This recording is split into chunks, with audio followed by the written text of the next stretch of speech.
Hi there, hope you're doing well. My name's Paul Smith, Touchstone Education, and I want to give you yet more information about rent to buy because we're almost there. We've talked to landlords, we've physically talked to tenants, we've talked to letting agents. The one thing we haven't done yet is actually crunch numbers.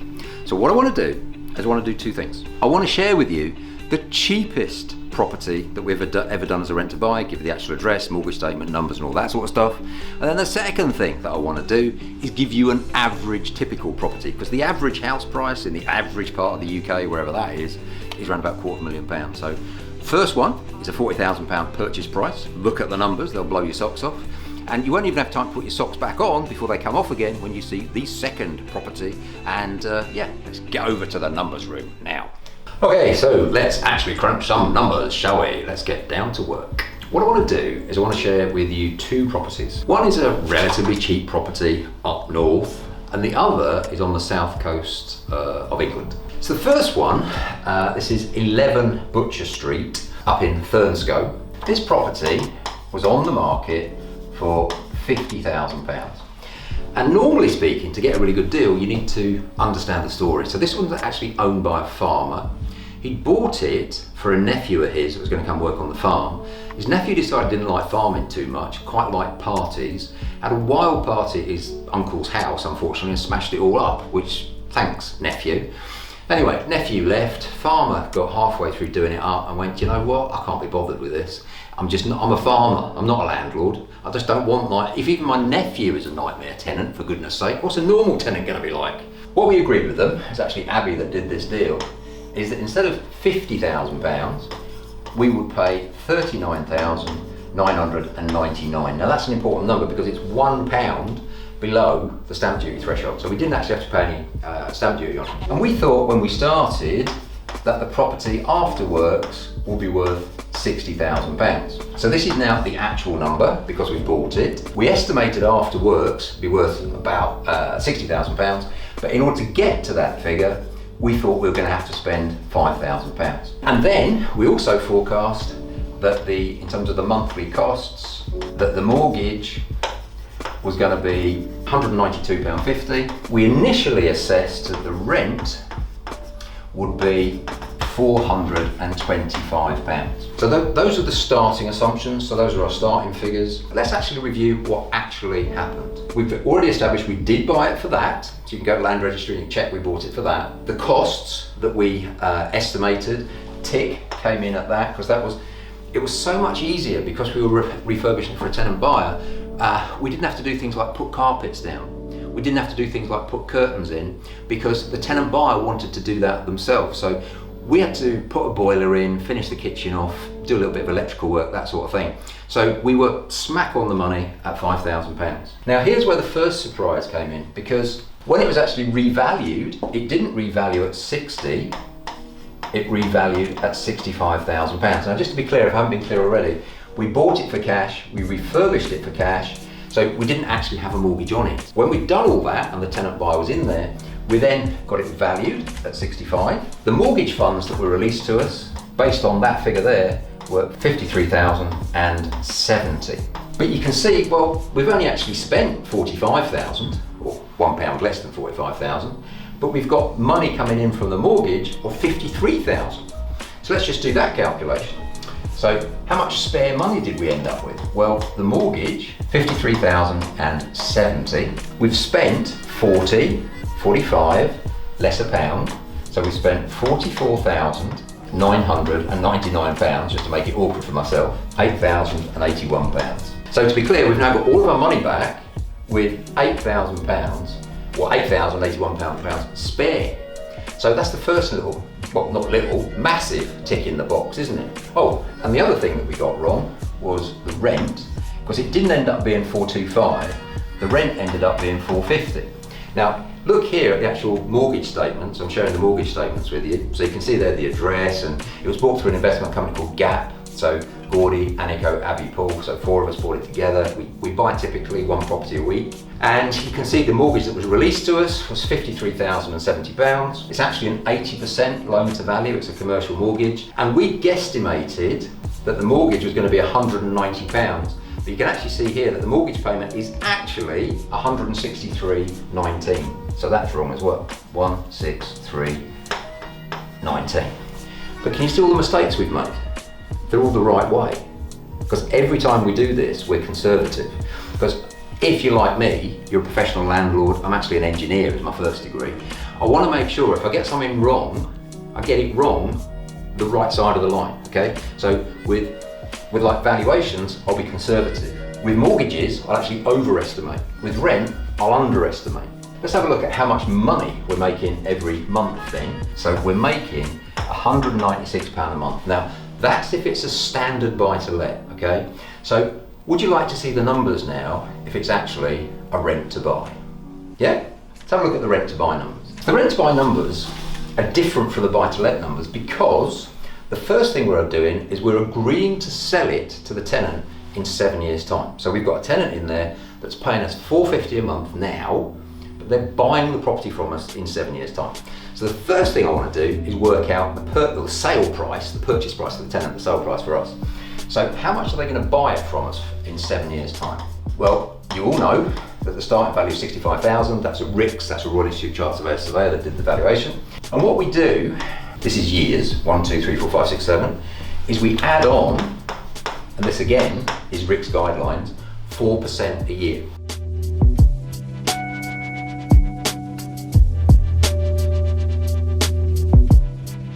So a property that we initially bought for £39,000 that's now valued at £65,000, we've agreed to sell to the tenant buyer for £88,536 in 7 years' time. If you forget the valuation, you focus on the purchase price, the sale price is more than double what we bought it for 7 years previously. So the first way that you make money as a landlord is you get a very, very good sales price that's secure and locked in 7 years ahead. So the first part of the calculation we'll do, we'll just save that number. So we're selling it for 85,536. Now the extra money we're going to get is the difference between that figure and the mortgage, because don't forget we've already taken £8,000. We can't have that £8,000 twice. So the mortgage, 53,070. So we are going to make a further £31,000 on top of the 8 we've already had when we sell the property in 7 years' time. In addition to that, of course, we've got the rent profit. Now we already know what the rent is. The rent is $450, and we already know what the mortgage is, which is $190. So that means we are making on a monthly basis £260 a month profit. And of course, just so you know, it can all be agreed up front that, I mean, no one expects to pay the same rent for 7 years. So this rental figure would go up with inflation or whatever, but let's just keep it simple for now. So if you're making £260 a month, and you are actually making £260 because you don't have to pay for repairs, you don't have to pay for maintenance. So the figure that I want to do now is £260 times 7 years times 12 months is £21,840. So that's your rental profit. And if I now add on the extra money, so that's the grand total profit is £61,306 on a £40,000 property. A lot of people tell me you can't do that. So this property is actually in a place called Winterslow Drive in Havant, so right down on the south coast of England. This actually isn't our property. This is a property that we look after on behalf of a lovely landlord. The landlord decided which tenant buyers they wanted. They've had no voids ever since. They've had no repairs ever since.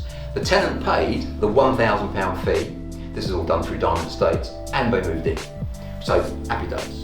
So we filled that property for that landlord using this strategy within just 8 days. Here are the numbers, and they are absolutely astronomical. So the value of this property at the start of the period is £215,000. The sale price to the tenant buyer in the contract, so you remember from the previous example, 4%, 4%, 4%, 4%, 7 times. And if you do that, you actually get roughly 31% increase because you get the 4% on the 4% on the 4%, if that makes sense. So it's not 28%, it's actually compounding up there. The sale price is £282,925 in the contract. So first part of that, boom, so that's sale. then so your profit, the landlord's profit on that first part of the transaction is £67,925. It's currently worth that, and they're selling it for £282,000 7 years later in 2027. The second part of the profit, because you understand this by now, this is down south, so it's a bit more expensive in terms of the rent. The rent is £885. So the costs, so this is the total cost. This is things like landlord insurance, the mortgage and everything else. The total costs for that property are $450 per month. The monthly profit is $435. And don't forget again, no voids, no maintenance, nothing like that. So that means that the rental profit over that 7-year period, I'm not going to do the calculations longhand again, is a total of £36,540. Okay, so you may have worked this out by now already, but just in case you haven't, the total profit on the whole thing, actually is one property, just one property. The total profit is £104,000. It doesn't really matter about the rest, does it? But it's £465. One property, and you're helping the tenant, and you've got no stress, and no voids, and no maintenance. How can you not want to do this? We all want to do this. This excites me. I've been a landlord for a long time, and this excites me. So the final part of the jigsaw I want to just explain to you is what it looks like from the tenant's perspective. Because the tenant has got an agreed purchase price of £285,925. We like to make sure that the tenant, by the time 7 years' time is up, is they've got a 10% deposit on the purchase price.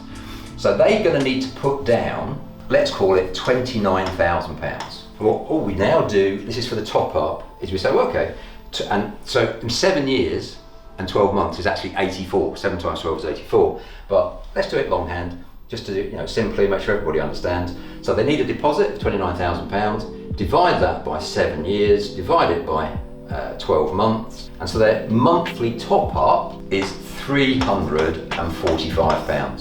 Now, are they happy to spend an extra £345, a £900 rent? Of course they are, because in 7 years' time it's going to be their home, it's going to be their house.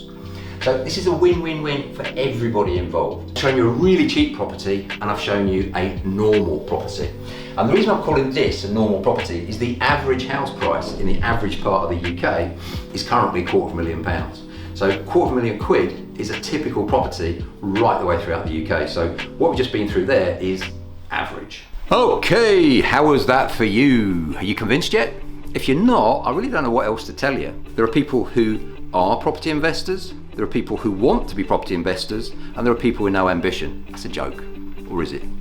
The normal person really has a big time of procrastination. So I don't know if you've got splinters in your backside from that fence you're sitting on. If you're not yet decided, I don't know what else to tell you. But what I am telling you is click on the link below, come and join me for a 90-minute deep dive online, and any objections you've got, anything in your head and thinking, oh, but what about this? Ask me live, and if there's anything that you want to know that I haven't covered by the end of that 90-minute training session, I'll sit there on a quick Q&A until you know what you need to know, because I know this. You're a good person. You deserve to make money. You deserve to have more time to do whatever you want with your loved ones. And if you can do that at the same time as helping other people put roofs over their head, happy days. I know this is right for you. So click that link, join me, Paul Smith, Touchstone Education, online for a 90-minute deep dive. Bring your questions, bring your objections, and I will help you with these digital tweezers extract those splinters from your backside, and let's get you going on Rent to Buy. You've been wonderful. I've been Paul. See you soon.